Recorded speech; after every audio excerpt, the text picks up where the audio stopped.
Hi, this is CK Barlow, and I have online with me Paul Otten. He's a singer, songwriter, producer, composer with awesome credits in film and TV, many awards to his name, including with his collaborator Helen Austin. They go as the name Big Little Lions, and they recently won the John Lennon International Songwriting Contest for their song "Color It" in the last year.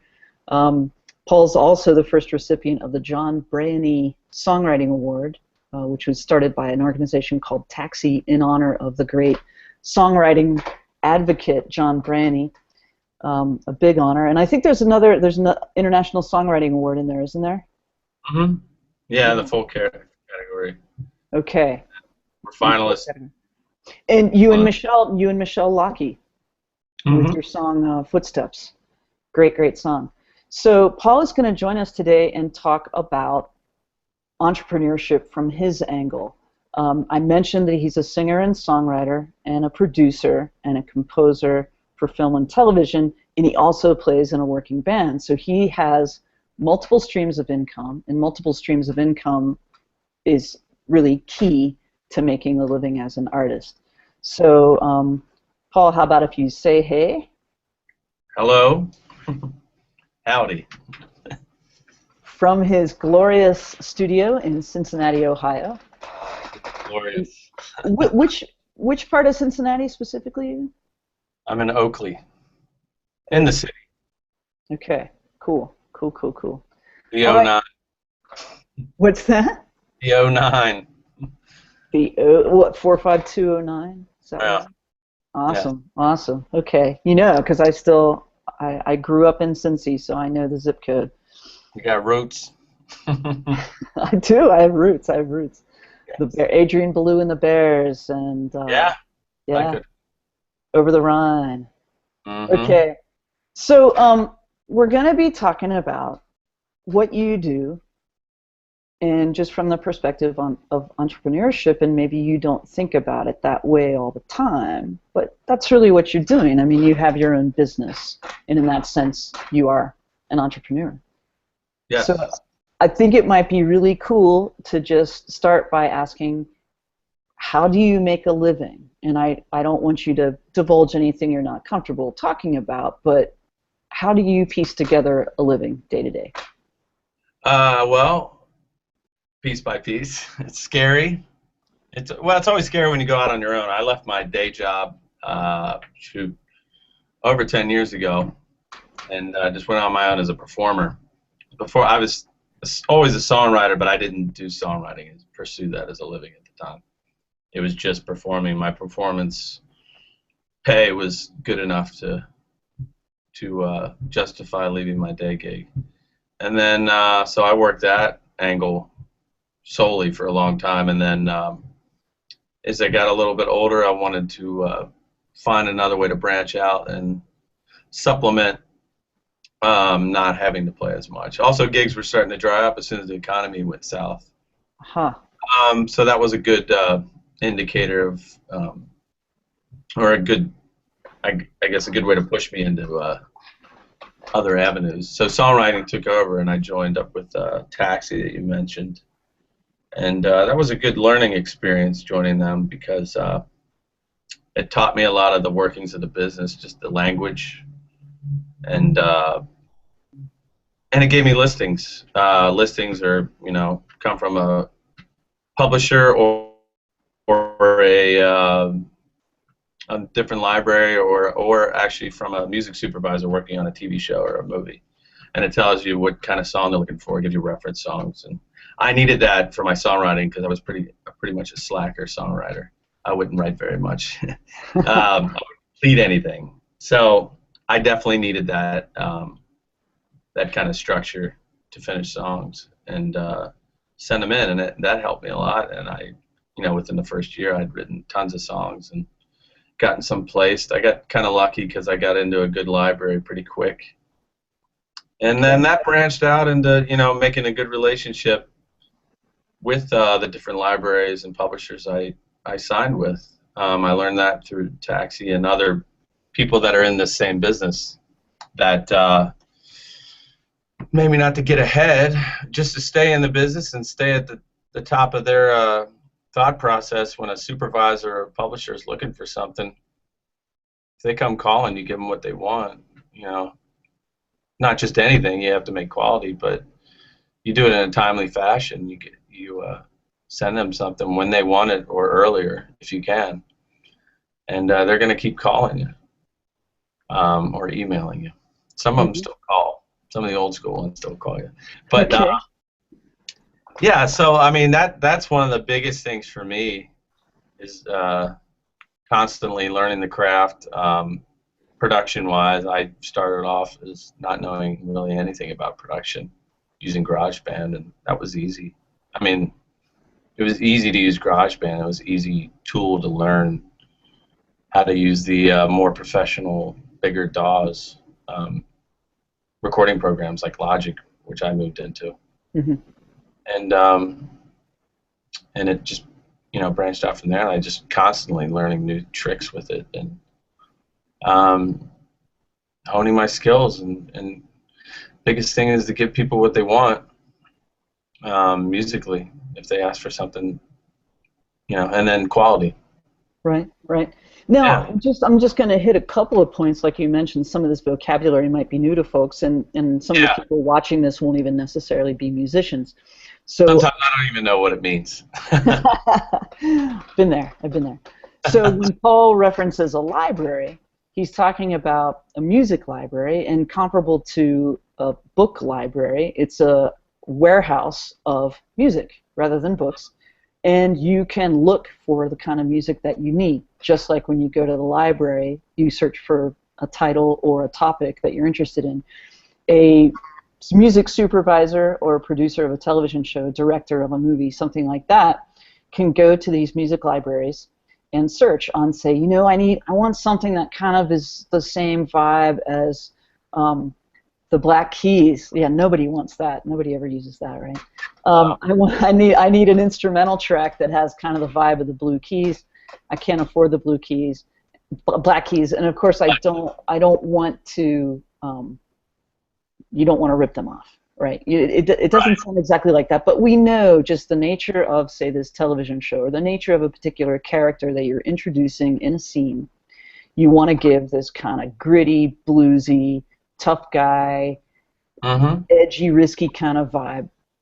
And it could sound like something that plays on the same radio station or whatever.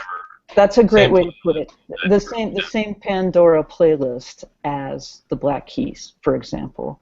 Might be what they're is learning not to try to keep your own style, but keep it in that wheelhouse. I guess that style of music and put your own spin on it.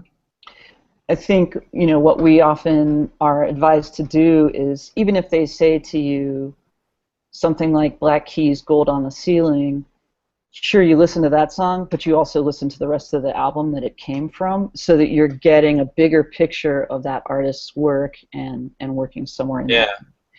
But so are you able to say, like, in percentage-wise, like, your band accounts for X portion of your living and your licensing counts for X amount and your upfront fees counts for X, anything like that?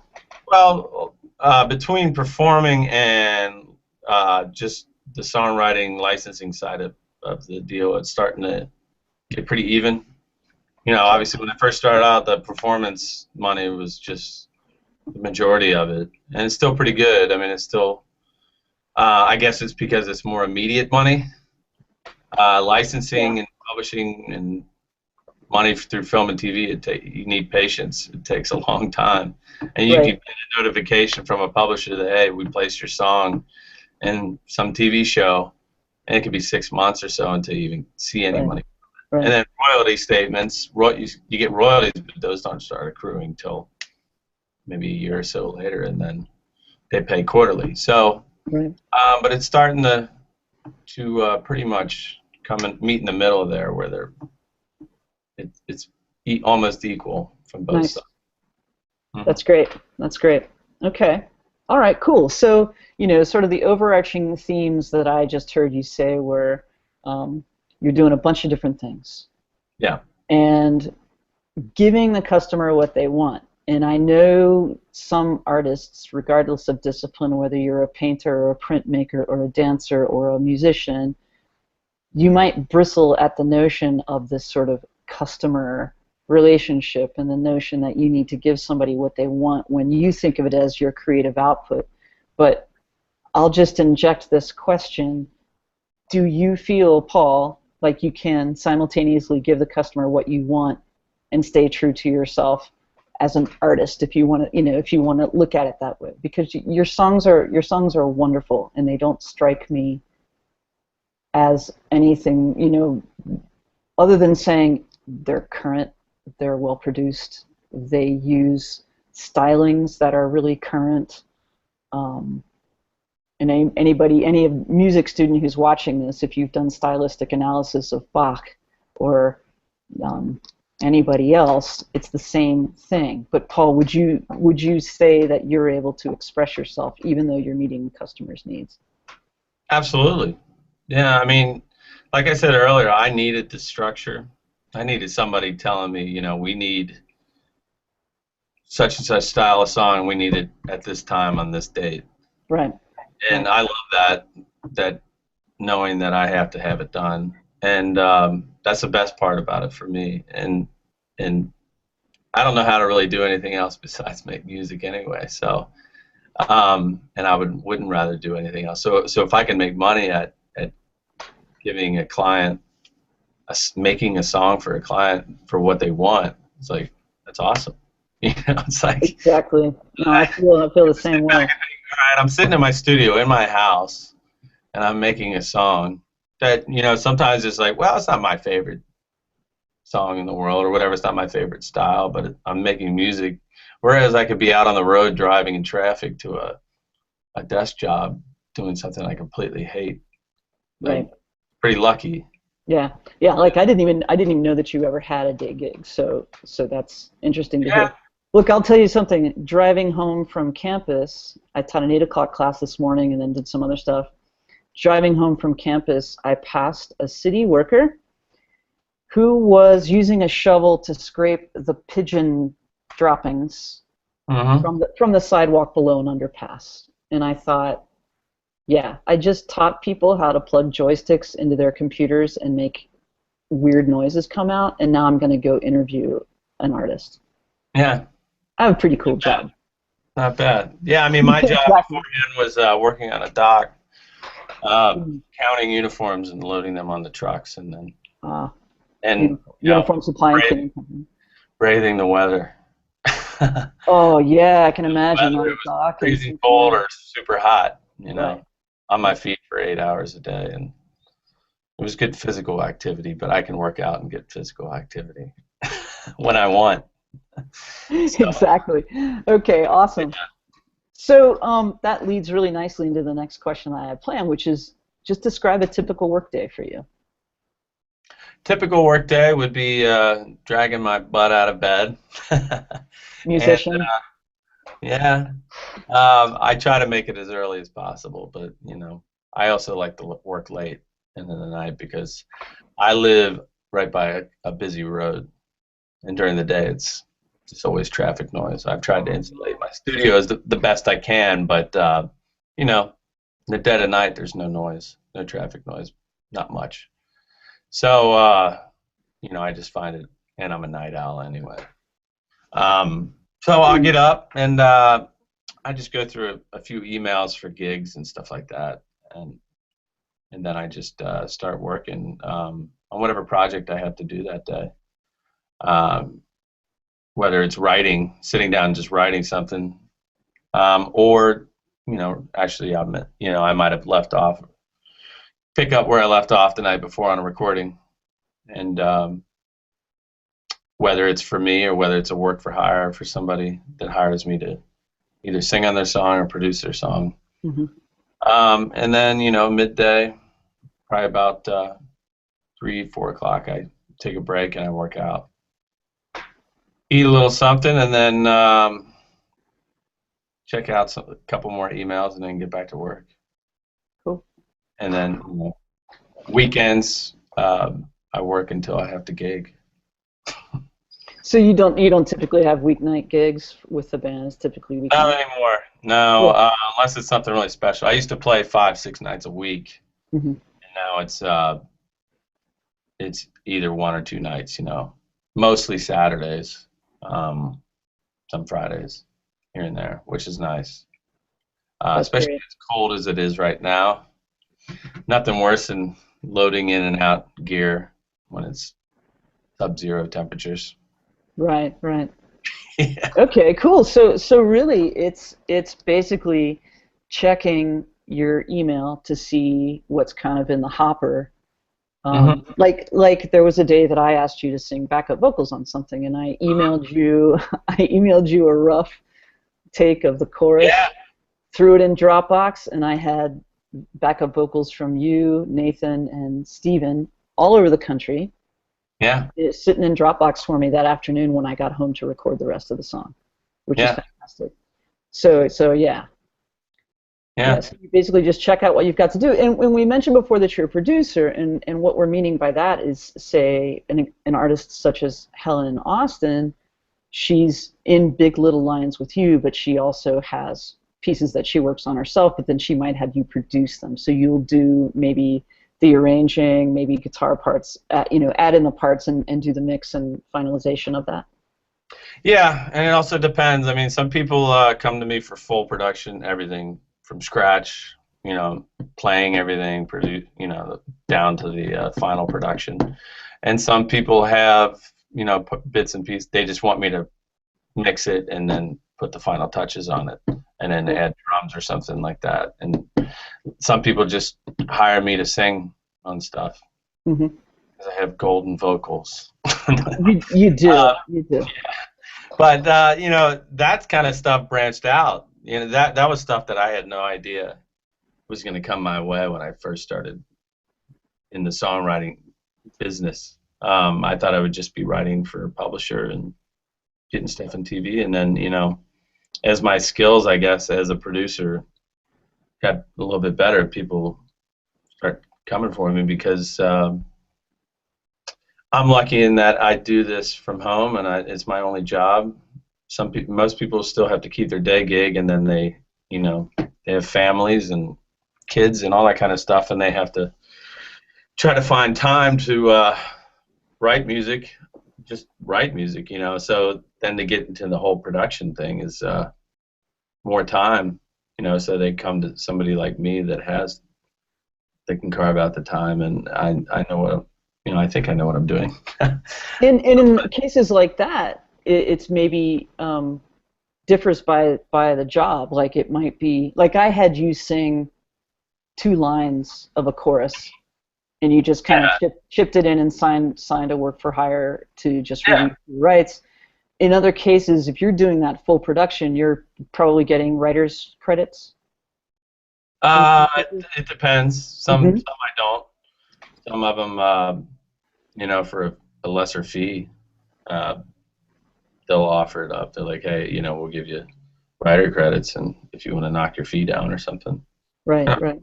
And what do you, just out of curiosity, so people have some feel, if someone came to you, like, our friend Casey came to you with a song idea and asked you to just take his chords, his lyrics, and maybe a suggested style or reference, vibe, and go for it, what would you charge for that? And how long would you spend on it? Oh, well, the time spent on it, who knows?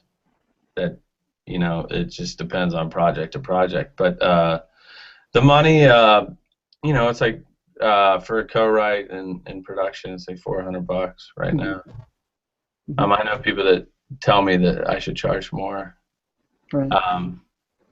But a lot of people I work with, I know personally, and I know, it's a fine balance between, charging a bunch and then, wanting to work with people. And exactly. Yeah, I mean, repeat business. Yeah, repeat business can pay off more in the long run than if you just, charge them an arm and a leg the first time, and then they're like, well, I can never. He's great, but I can never afford to use him again. Yeah, it's also helping people out, but there's also a fine balance in not undercharging. Absolutely. off as well. I know people that do that, and I started off the same way. You just have no confidence in your abilities, and you're like, why should I charge anything for whatever I'm putting out? Or it's like you just learn. I know I work with people in Nashville, and that's the home of session musicians. Mm-hmm. So they give me a heads up of what to charge, what vocalists normally charge, and Right. for a session and stuff like that. So you get a rough idea of what the kind of going rate is Mm-hmm. for stuff like that and for production. I mean, I did an album back in '04 with a producer, and that was like $1,000 a song. Yeah, absolutely. That's what I paid when I lived in Boston, is about $1,000 a song. Mm-hmm. And yeah, that would be great financially, but I just know the people I work with personally. I know them personally, and I know that how they're going to do that. Yeah. Yeah. Exactly. Yeah. And and then like I've brought in singers before. Like I did a movie score for which I brought in a male and a female singer for 2 different songs because I really wanted their style, and I sent them a recording ahead of time. They came in. They spent less than an hour at my house, and I gave them each $100, and they were thrilled. Yeah. They were thrilled to make $100 in 45 minutes. Yeah, that's not bad. That's pretty good hourly wage. I mean, because I wanted. It was very important to me. Like the movie had 52 cues in it. I wrote 48 of them, and I used local bands for the other 4. And that was just, and I used local singers for the people that I brought in. And that was really important to the director and to me, that we do as much locally as we could, and that we pay people respectful amounts. Sure. And and it's turnabout, because then the singer came and asked me to do something with her later. Yeah. One of the singers. So it's just how you treat people, which is a huge thing. It's just like any business, is creating relationships and for putting sure. up a face and putting out a good product. Just Yeah. like anything. Yeah, I lost my train of thought there. It's okay. We'll jump back into the questions. Yeah. Did you have ever an aha moment where you're like, either this is what I want to do, or this is what I'm meant to do, or was it more like a practicality? Say, when you got to where you could quit your day job, was it more like, this is actually happening. This is actually working. Well, I knew it was working when I quit my day job and was performing and like doing well. But the aha moment for me didn't come until I started in the songwriting aspect of it, and I was pushing 40, and went to my first music conference and met up with people, and it was like I really felt at home, and just and the quick success that I was having, and as it kind of snowballed, I was like, yeah, this is probably what I should have been doing all along. Yeah. I should have been doing 20 years ago. I'm right there with you. I'm right there with you. That I, gave myself a chance to take it really seriously later than I should have. But that was after like an upbringing of being, like that's not something you can make a living at. That's not something that's not realistic, et cetera, et cetera. It's all realistic for sure. If you hustle. If you hustle, yeah, it takes a lot of work. I mean, yeah. My friends just call me a workaholic, and because they're constantly asking me to do things wherever, and being that I work from home and work for myself, it's easier for them to pick up the phone and be like, hey, you want to help me move, or you want to go golf? Oh yeah, more than anything. Go canoeing or something. I'm like, sorry, I'm actually working. Yeah. And it is a hustle. It's just, if you want to, I guess, stay on top of this game that we're in, you got to keep at it. Yeah, friends don't get it, family doesn't get it. I was with my mother-in-law the other night. It was a Sunday, and I said, well, I gotta go home and finish up a song I'm working on. She's like, oh, you have to work on a Sunday? Oh. I'm like, yeah. Yeah. Because I work for myself. It's Work. you do it. You do what needs to be done, and you just do it. Yeah. No, Yeah, I try to set aside a day a week where I try not to do anything in this business. cool. Um, That's probably a good. That's probably a good sanity practice and a good yeah, rejuvenation practice. I've learned that from other fellow songwriters that have been in this longer than I have. You know, because the first few years when I started, it was just every day, no Right. matter what, 24/7. And you know, everybody gets burnt out if you do Right. one thing over and over constantly. You need to recharge, um, or you're just not. You're just going to be counterproductive. What you're That's doing. a really great piece of advice. I mean, I kind of think that I tend to do that naturally because I just need a break, and I feel it, and I can tell that I just need a break, and I let myself take the break. That's why I But force myself to work out every day. It's just at least if it's not a whole day break, you know, it's like a couple hours where right, just put my mind in, and plus just sitting around in a studio, you know. right. Sitting is the new But smoking, right? So yeah, yeah. Um, doing drugs all the time because I'm a rock and roller. yeah, that's right. That's all I really do. Drugs, kids. I mean, I just straightened up in order to shoot this interview, but Yeah. I I'm mean, in Albuquerque. I mean, as soon as we hang up, back to the meth. You know it. back to the lab. All right. Um, so here's a good one for you. What makes you happy? What makes me happy? Yeah. Oh, there's lots of things. Um, Keep it clean. as far as this business, or just in general? Yeah, really just in general, because I think this is a lot about mindset and how you look at things. I don't know. I'd have to say working on something that I know is good, a song that I know is like it's got that thing about it that you just know is going to be something really cool. That makes me, and finishing it, Mm. putting it to bed, and sending it out to the world. That makes me happy. Um, other than that, nothing. Ice cream, No, a good Reds game.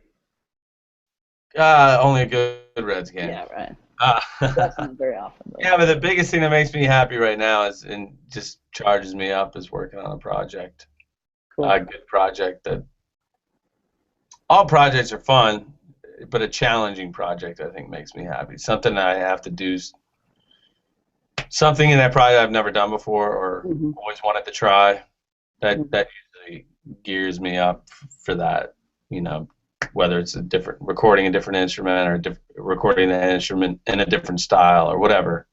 That's usually what I look forward to and just kind of energizes me the most. Cool. And I can pull it off. That makes me. Oh, that totally, yeah, yeah. Again, I'm right there with you. Um, and what motivates you, which is kind of a different thing. Well, yeah. I mean, I wouldn't want to say money motivates me, but it does because I have to pay for a house and live. So that's an undeniable motivator as far as just making enough to I don't have to worry about it. Uh, not being like a big, huge, rich rock star or anything. That's not what motivates me. Just having enough that I can live the life I want to and keep doing this.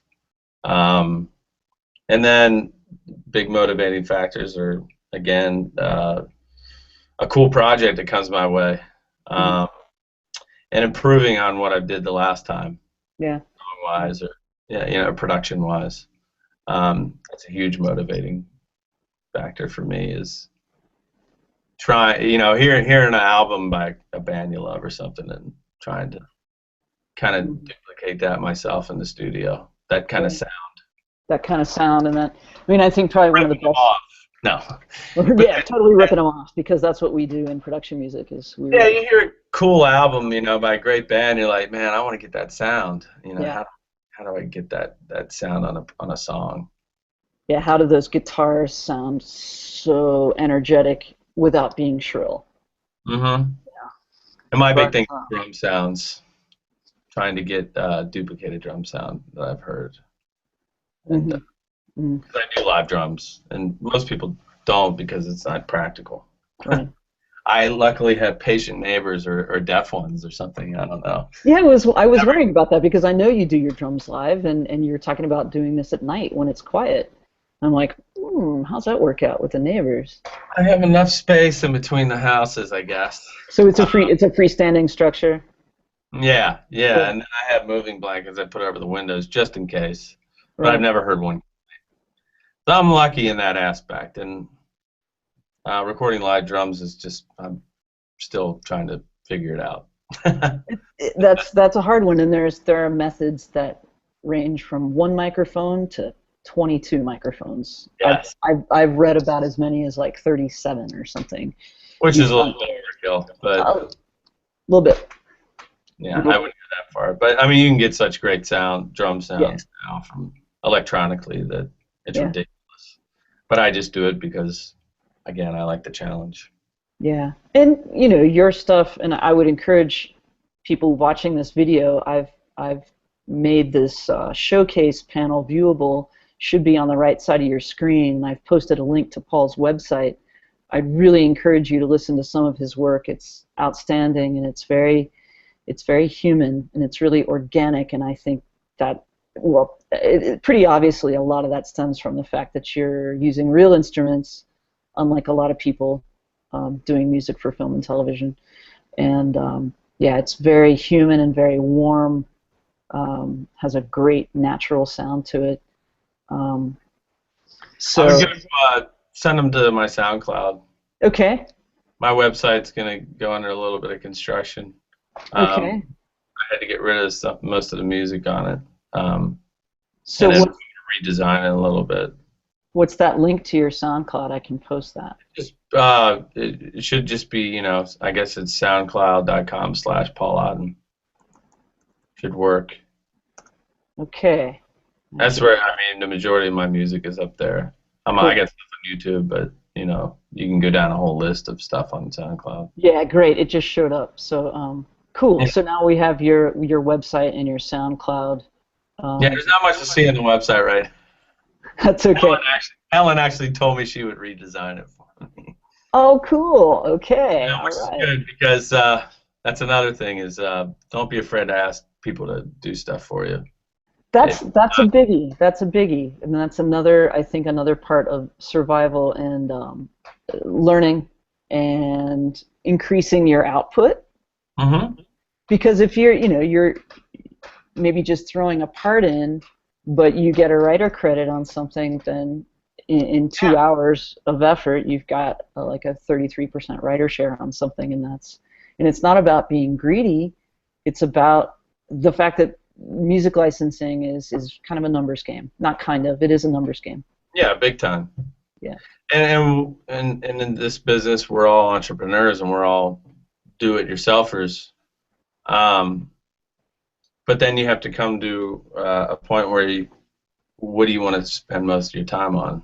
Right. Social networking, putting together your website and constantly maintaining it, or do you want to hand that off to somebody else and maybe trade a service or whatever? And that's where all the relationships come in handy because there's a lot of IT nerds in music, I found.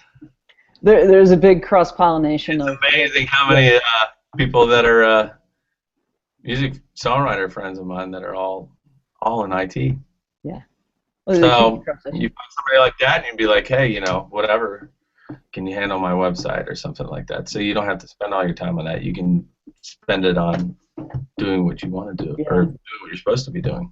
Now, did you have the same experience I had with sort of the rights and protectionism issue of when you first started? Maybe you were like super protective and precious of your songs, and then eventually you're like, no, I need a great guitarist, a better guitarist than I am on this song, so I'm going to call my friend Terry and have him do the acoustic guitar part, and I'm going to give him 50% songwriting credit just because.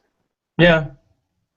Yeah, absolutely. I mean, when I can, I try to get my band over to record with me. Cool.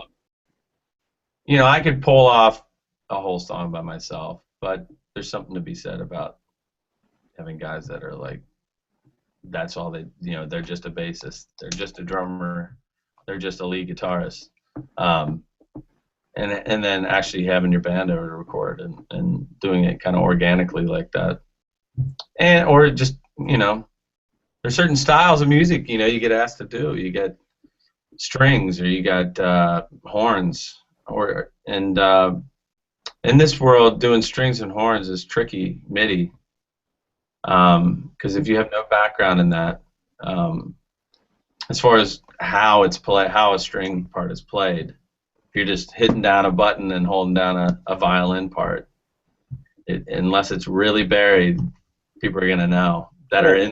People are gonna be like, So if you need to call in somebody who's better at something than you are, you totally do it, because what you'd stressed before was quality product. That you want to put something that you're proud of and that the client is going to be like, yeah, this is awesome. That's how you stand out, and because there's tons and tons and tons. It's just mind blowing, probably, if you just sat back and thought about how much music is out there in libraries. Right. But right. how much is it quality? How much of it is super quality? I mean, if you can put out something that's organic and super high end, and you know, you're going to stand out from the pack. I mean, there's not many ways to be able to stand out from the pack these days. Mm-hmm. So quality is about the best thing. Yeah, and really to like generalize this to all arts, you could say the same thing certainly about filmmaking, right? Oh yeah. Everybody has a video camera on their phone at this point, and everybody can get iMovie or whatever it is on the PC side that's the equivalent, and can make movies. There's 100 billion Ken Burns out there now. Yes, it's true. It's absolutely true. So I think artists of every discipline are experiencing this now, where the sort of the cost of admission is now much, much lower than it used to be, and so that means there are a billion people doing what you're doing. To me, that's not. It doesn't have to be a bad, threatening thing, because all it does is put it back on you to make really good stuff. And I think there's always been thousands and millions of people that, you know, wanted to be a songwriter or a singer, but just because they have the technology to put something on tape, you know, or put something out there to the world, doesn't mean it's going to be quality. Yeah, absolutely. Yeah. Like, yeah, I mean, the scariest thing some people think is that, well, everybody can record now. Everybody can record cheap, and everybody can post it on the web and have it be heard. But does that make a difference if the quality is not as good? Right. And look, we can admit, you and I, I'm sure, have both heard the kind of stuff where you say, like, that show is using some god-awful music. And it happens. But I still think, you know, doing the best quality products, you know, the best quality music or art or photography or film or whatever it is that you do is always going to be the best policy. It's always going to be the best policy. Yeah. Yeah, I mean, there's, you know, you learn who the good libraries and publishers are that appreciate quality.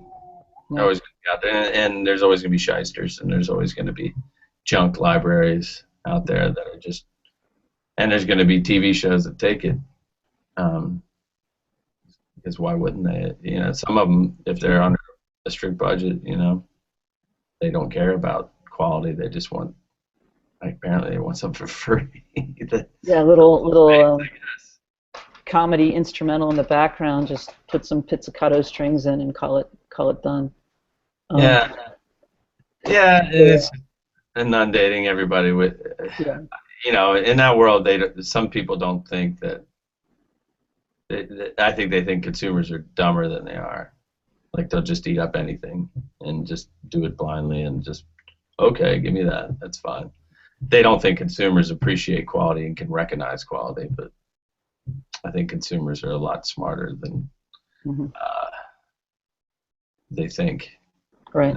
And they'll go ahead, maybe they'll go ahead and watch such and such show, but they notice. They know that it's cheesy, Mm-hmm. and they just write the whole thing off, write off the whole experience as ironic, and move on to the next thing. But it's not that they don't notice. It's not that they don't notice. Well, that's why Netflix and everything is taking off, because they put out quality.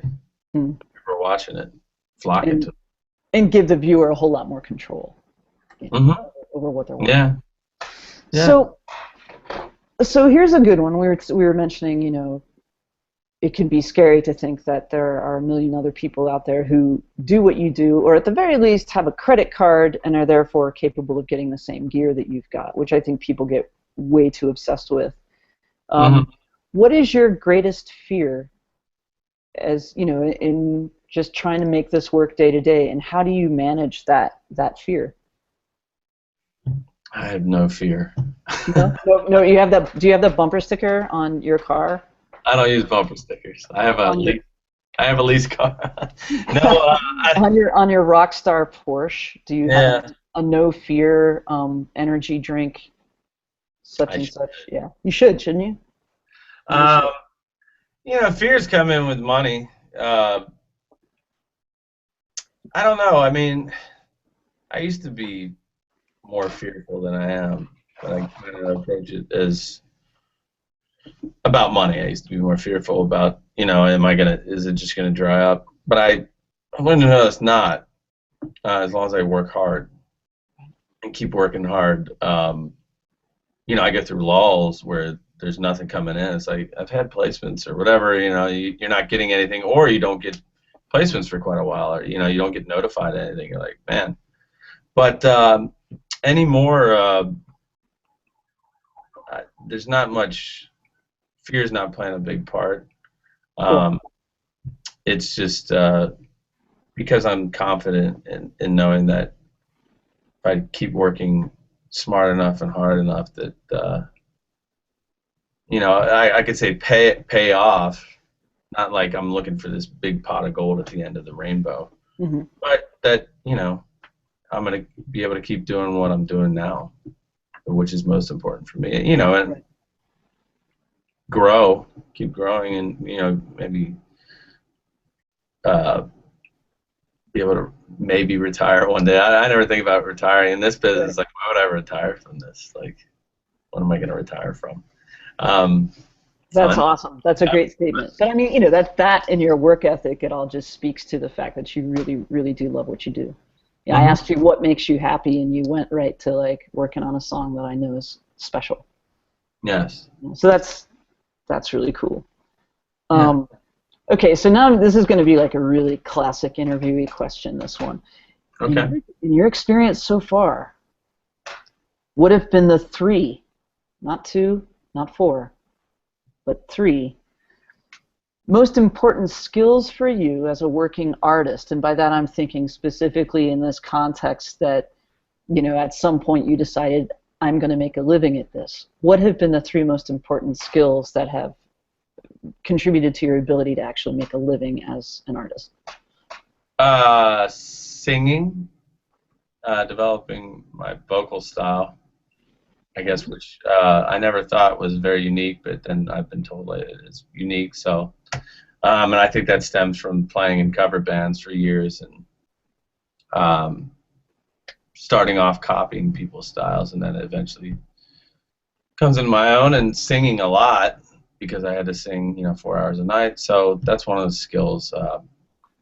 I guess one of the unique skills I can bring to the table is my vocal style, and then just knowing how to play from playing other people's songs for 20 plus years, knowing a song structure, what a hit song structure is, not consciously, but just from playing hit songs, for 20 plus years, when you get out of it. So we could kind of generalize that as just really, really learning the craft. Yeah. Right? Yeah, I mean, playing, performing, for so many years paid off into my songwriting, and as far as I learned the craft of just performance and playing an instrument and knowing where to go in a chord and I don't know, and whatever. It's hard to explain. I guess it's hard to sum up, but no. I mean, but I think that's really what it is, and I think to like generalize it for people in arts of all kinds of disciplines and not just music, it really is learning your craft. It's not like this was some overnight thing, and it's not like you just stumbled into it and figured you'd go on a game show and have overnight success. You have worked at this for a really, really long time, and it's been a focused and deliberate process of improving and learning and improving and learning. Yeah, I mean, I wrote my first song when I first taught myself guitar at 16. So I've always written songs, like I said, before I got came into the structure of deadlines and stuff. I didn't sit down. That was another learning experience as far as working to a deadline and finishing. Okay, but so I always wrote songs. So deadlines and professionalism, what would you say you've you found to be the most important things about just how you conduct yourself professionally when you're dealing with a library, when you're dealing with a publisher, when you're dealing with a collaborator? Well, knowing the language, there isn't a ton to learn as far as the language of libraries, like button endings and stingers and hits and knowing how to, I guess, respond to what they're asking for and knowing what they're asking for in an email or something, looking at it and understanding what they mean by whatever they're asking for. I guess I'm kind of being general, but it's hard to be specific because they ask for something different all the time. Different libraries ask for different things. Sure. If somebody gives you a deadline, you give them a deadline, you give it back to them at the deadline or beforehand. Or before. Yeah, you don't ask for an extension. Yeah. You can't, I mean, because I've found out in just doing this and talking with publishers and, they like coming to me for stuff, and what they've told me is that, you wouldn't believe how many songwriters they have to deal with that are just your typical slacker songwriter that just aloof, or they don't respond in a timely fashion to an email or a call. It's like we send it out to a bunch of songwriters, but you'd be amazed at how many people just don't respond. Right. Opportunity. So if you can just be prompt and give them what they want on time, you're gonna rise above the pack pretty quick. So be professional. Be on time. Be a good communicator. Be a good listener or reader, as the case often is for us. We get an email asking us for something or a newsletter asking us. This is a business that is, notoriously been, I guess, stamped as a business of just slackers, and you're in music, you're a rock star, you just kind of do what you want. Yeah. But not the people that are super successful. They're professional about it. So. No, I mean, I think there's more, say, like coming from the rap world, where so many of the lyrics are about the performer and what they do. I think there's maybe a little more awareness now because of that, of the hustle and the hard work and the long nights and the pushing yourself and so forth than maybe there used to be among musicians. Oh, yeah. But yeah, we have a reputation of being a bunch of, drug-addled, STD-laden slackers, and to succeed now, you pretty much need to. There's money out there like that. Oh yeah, sure. They're just playing in bands or they're playing at bars all the time, and they're not really going elsewhere in the business. Right. Gotcha. Yeah, so it's funny to where you see it firsthand in this business. Helen and I have had remixes done of some of our stuff. Mm-hmm. Right? Guys that are in that world. We had one that was actually placed, a remix. Yeah, I know about that. Yeah, I read about that. People have been looking for it, and these guys will not respond, and they won't release it. They won't. I mean, they could have had a few thousand iTunes sales, and yeah, is what you're saying. I don't know where these guys are located, somewhere in Europe, I think, but not that has anything to do with it. But you know, some people are. I don't know. I don't understand. They came to us for it, and then it gets placed, and people are like clamoring for it, and either they're not responding or they just don't want to give it. Who knows why they wouldn't want to give it up? Just a missed opportunity. Yeah, so it's just things like that. You just scratch your head and go, why does somebody act like that? You know? Yeah. So. Wow. Yeah. So here's an interesting one. Mm-hmm. How did you define success? Well, so I know your age, and I don't mean to make that a thing, but like, how did you define success 20 years ago versus how you think of it now? 20 years ago was just, you know, being able to fill up my month with gigs every week, and that was, I don't know, 20 years ago, what was that? Actually, no, at that time, shoot, 20 years ago, I was just, I had no idea about success.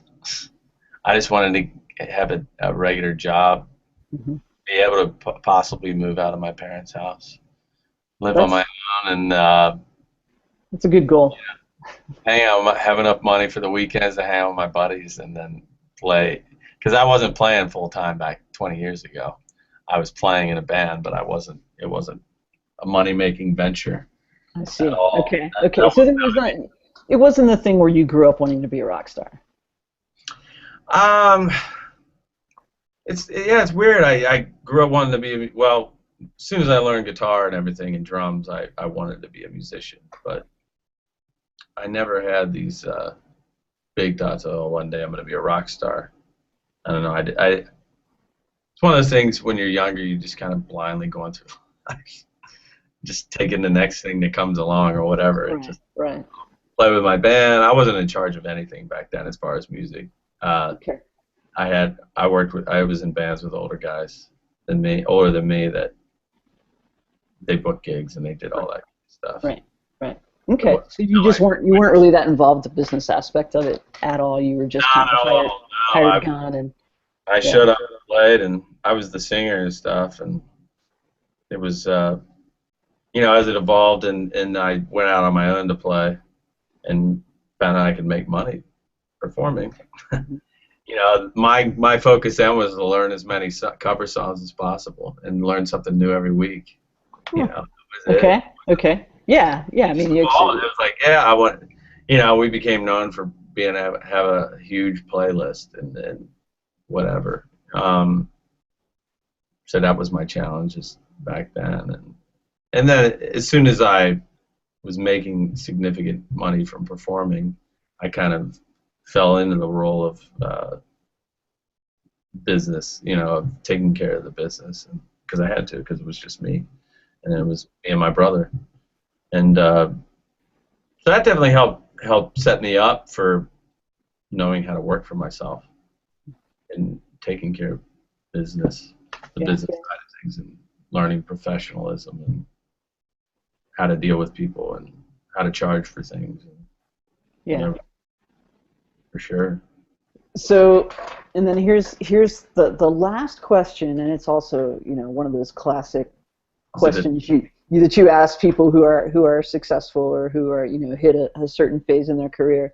If you could go back and start all over, let's take you back to like 18. What would you do differently, knowing what you know now? Oh God, what wouldn't I do differently? Okay, I had a feeling. Okay. I mean, I had a partial scholarship, art scholarship into college, which never went. Visual arts? Yeah, like graphic design. Cool. Okay. Which I quickly got burnt out on because I spent my entire high school career just doing art, and then found out that I wasn't quite as good as some other people there, and I just got quickly discouraged because I wasn't good as somebody else in the class or whatever. And it was also you you go to college, it's your first taste of freedom. So you just screw around like, oh my God, I can go to class when I want, Right. So I would have, if I knew what I knew now, I would have been, my head would have been on a lot straighter, and I would have been working at the songwriting aspect and learning how to produce. And probably would have gone to engineering school, music engineering school. Okay. Not that, I mean, I've done all right as a producer, but, when it comes to technical stuff about producing, Right. I learn as I go. I don't know all the terms. Same. So I would have done stuff like that. I would have pursued stuff like that. But I think coming up, I think it was all important and led me to now. Yeah, yeah. And I think so much of that depends on knowing what you wanted. Mm-hmm. And I think that takes a while to figure out, and I think that's a natural thing. But and I look at people who, people in our age range who became successful with acts in their 20s, or like right out of high school, in high school, early college years, early 20s. Pretty common to all of them is that they knew what they wanted, and they were very, very focused and very single-minded about pursuing it. Sure. Yeah, everybody, different strokes for different folks. Everybody evolves at different times in their lives. And I've always been a late bloomer in everything. I was short until my senior year of high school. And now, for the people who haven't met you in person, you are how tall? I'm 6'3". Right. So I'm not as tall as my other brothers, but in high school I was 5'6", 5'7", $125 until my senior year. So that kind of just goes with I've always noticed that about myself, that I've always been late to the party and everything. So even back 20 years ago, at age 18, I just wouldn't have had the discipline to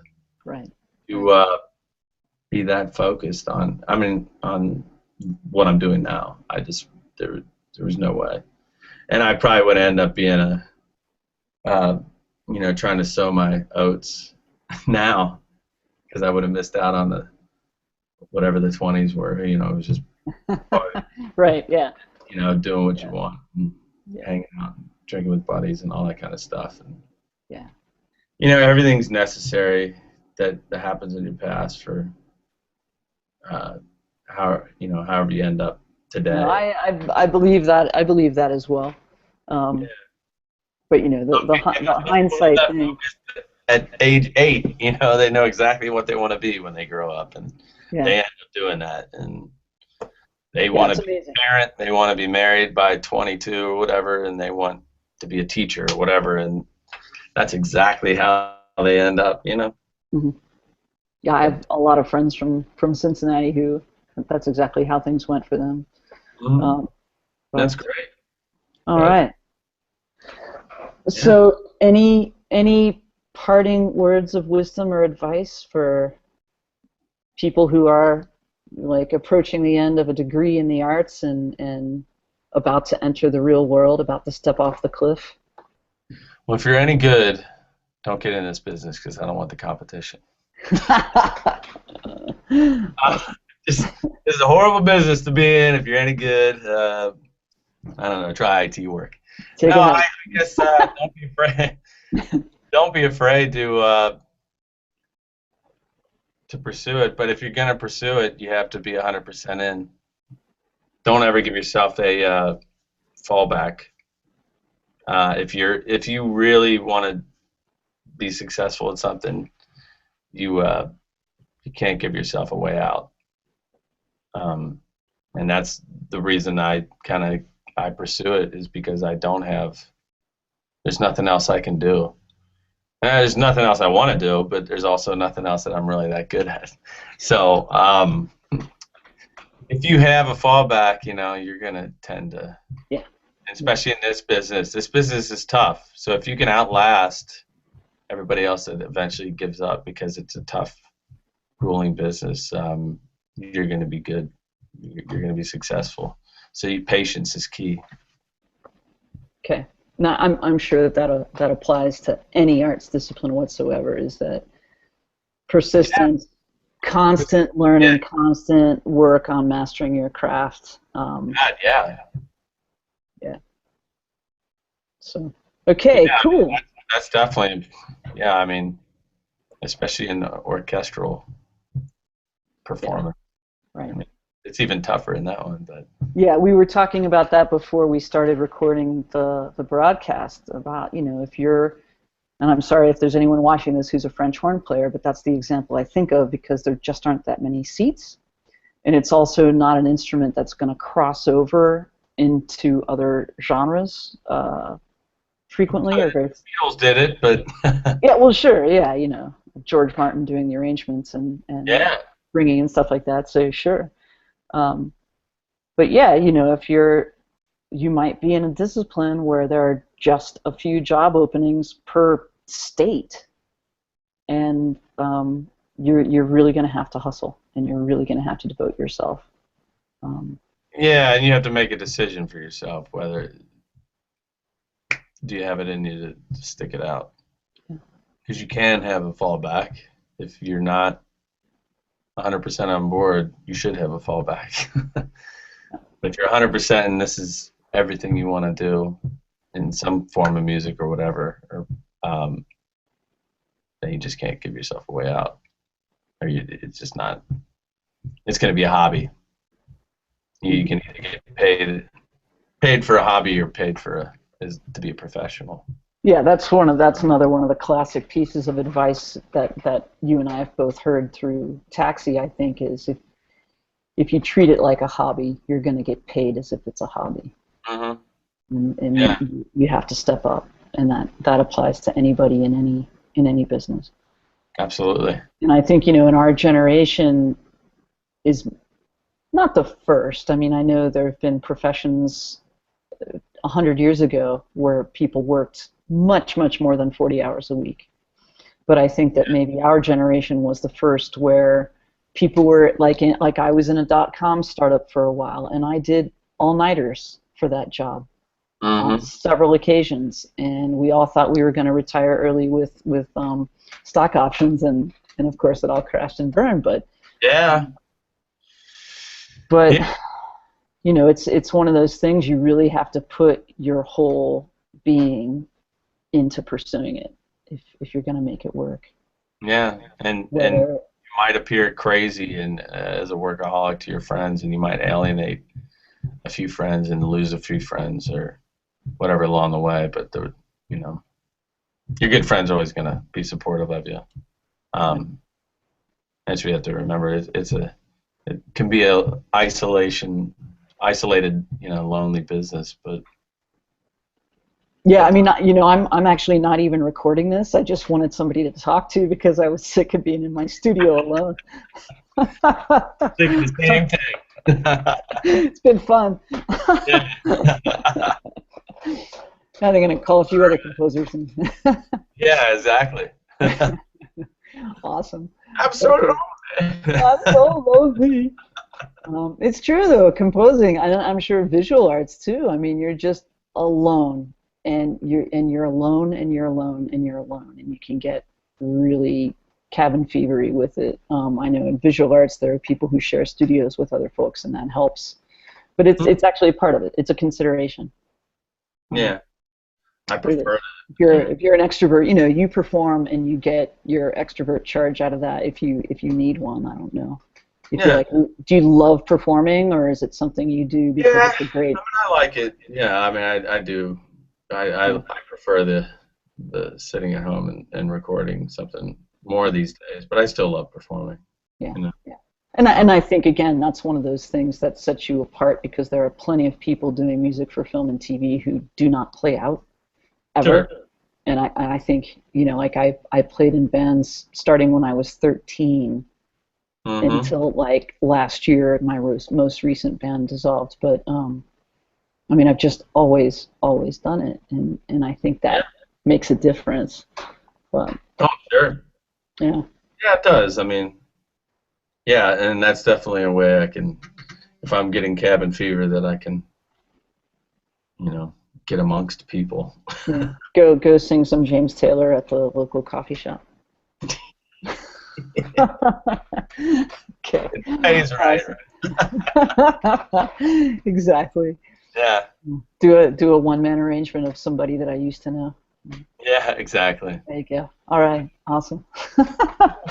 Okay. Well, great. So I'm going to stop recording, and then you and I can say goodbye. And thank you so much. This has just been a blast. Yeah, thanks for having me. Awesome. Hopefully, it's something that people can put to use. Yeah, totally. And people, be sure to check out Paul's SoundCloud link. That should be in the showcase panel over on the right side of your screen. His stuff is just wonderful. PaulOtten.com is his website, but that's going to be going under a little construction. So just go soundcloud.com/Paul Otten. The link is over on the right. And you have stuff available on like iTunes or anywhere else? I got stuff. Yeah, I got quite a bit available on iTunes just under my name. So outstanding. and Okay, Big Little Lion stuff too. So. Yeah, and his duo with Helen Austin called Big Little Lions, just some really sweet stuff. If you like kind of indie folk, great songwriting, definitely check that out. Okay, so thank you so much, and we'll sign off. See ya.